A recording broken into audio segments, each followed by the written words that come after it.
Pour bâtir un réseau solide et durable, faut-il être plus vendeur ou recruteur?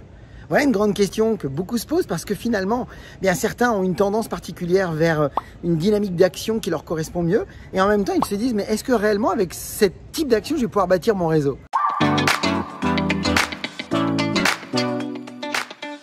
Bonjour à toutes et à tous, je suis Christophe Tamry, propulseur de leader et fondateur du programme Réussite MLM, qui sont vos programmes de coaching et de formation en marketing de réseau et à l'utilisation des médias sociaux dans le but de vous aider à révéler le leader qui est en vous. Sachez que si vous l'avez plus loin, vous avez un lien qui vient d'apparaître ou qui va apparaître, qui vous donne la possibilité d'accéder à une webconférence 100% gratuite sur les 4 étapes pour devenir un networker pro reconnu et en vivre à 100% et faire votre test de performance. Mais encore une fois, c'est à vous de décider si vous souhaitez y accéder.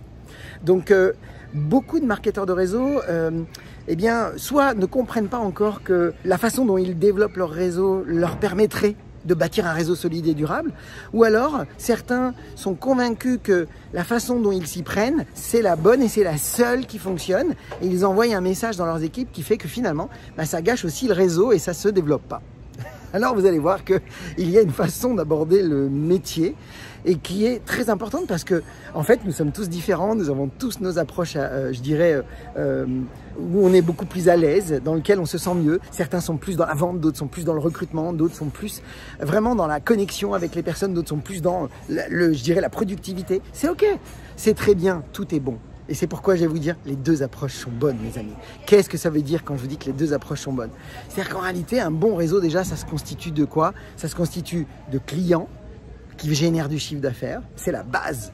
Vous devriez d'ailleurs vous assurer que toutes vos équipes aient au moins un minimum de 20 à 30 clients et que vous assuriez un minimum, c'est le minimum de 500 € tous les mois de chiffre d'affaires juste avec les clients. Si vous avez un SAD minimum, c'est ok, vous avez un réseau qui tient, vous avez un réseau qui génère du chiffre.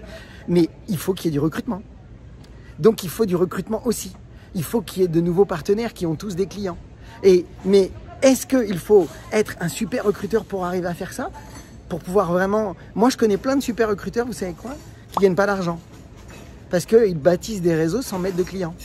Et il n'y a pas de chiffre d'affaires. Et puis il y en a d'autres qui ne font que de faire des clients. Et ils s'en sortent pas non plus. Alors vous l'avez bien compris, il vous faut les deux. Les deux mes amis. Les deux sont vraiment essentiel. Pourquoi? Parce que, en réalité, si vous êtes super dans le recrutement, mais vas-y, génial, fonce, continue. Par contre, chaque personne qui n'est pas intéressée par votre business, c'est un potentiel client.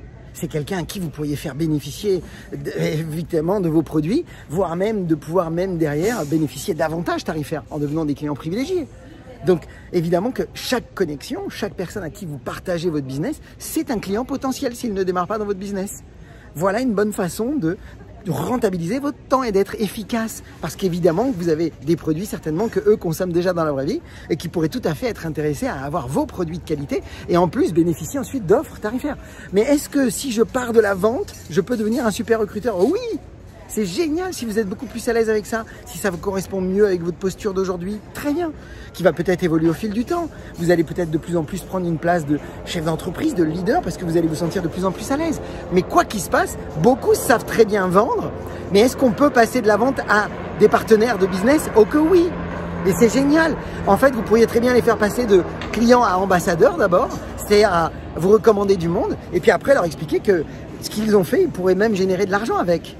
Et de les amener à devenir des partenaires. Alors bien sûr, il existe des stratégies, il existe même des messages très précis à poser à vos clients pour pouvoir à un moment donné peut-être les amener à découvrir le modèle d'affaires et à les amener à devenir partenaires avec vous. Donc vous l'avez bien compris mes amis, les deux approches sont excellentes. Si vous êtes un top recruteur, vous aimez être plutôt dans le domaine du recrutement, foncez, pensez quand même à avoir des clients. Et si vous êtes plutôt dans la vente et que vous aimez vendre, foncez, mais par contre, amenez-les à découvrir qu'il y a un modèle d'affaires. Et vous allez voir, vous allez construire tous des business fabuleux. Voilà mes amis. Partagez-moi, dites-moi quelle est votre méthode à vous. Est-ce que vous êtes plus par la vente ou est-ce que vous êtes plus par le recrutement en première étape? Et si vous êtes prêt surtout à basculer maintenant d'un recrutement vers un client ou d'un client vers un partenaire. Voilà mes amis, dites-moi en plus, dites-moi dans les commentaires, je serai ravi de vous lire. Puis comme d'habitude, osez faire ce qui n'est jamais fait, croyez en vous et surtout, agissez pour révéler le leader qui est en vous. À bientôt.